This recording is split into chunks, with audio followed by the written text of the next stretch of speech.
Ibinasura ng Quezon City Prosecutor's Office ang patong-patong na reklamo ng QCPD laban kay Vice President Sara Duterte.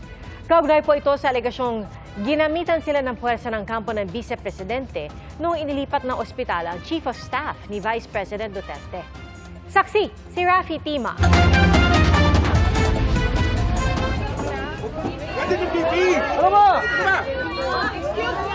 Kuha ito Nobyembre noong nakarang taon nang pilit ilipat sa St. Luke's Medical Center si Atty. Zuleika Lopez mula sa Veterans Memorial Medical Center.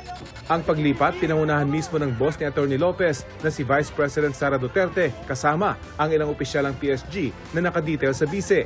Sa kaguluhan, sinabi ni Police Lieutenant Colonel Jason Villamor, Chief ng QCPD District Medical and Dental Unit, na itinulak, sinigawan at ginamitan daw siya ng puwersa ng kampo ni VP Sara.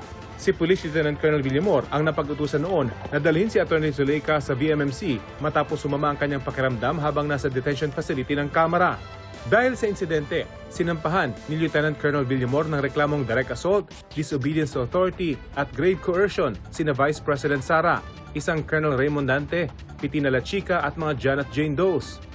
Ang reklamo dinismiss ngayon ng City Prosecutor's Office ng Quezon City. Sa desisyon, sinabi ni Quezon City Prosecutor Vimar Barciliano na sumobra si Villamor sa pag-discharge ng kanyang kapangyarihan. Hindi raw niya napatunayan na siya ang may otoridad sa kustodiya ni Atty. Zuleika. Ang paninigaw at pagtulak ng mga akusado, reasonable din daw ayon sa ebidensyang nakita ng mga prosecutors. Wala rin daw ni isa sa mga witness ng complainant ang nag-corroborate sa mga ginawa niyang akusasyon. Hininga namin ng pahayag si Police Lieutenant Colonel Villamor at ang QCPD pero wala pa silang tugon.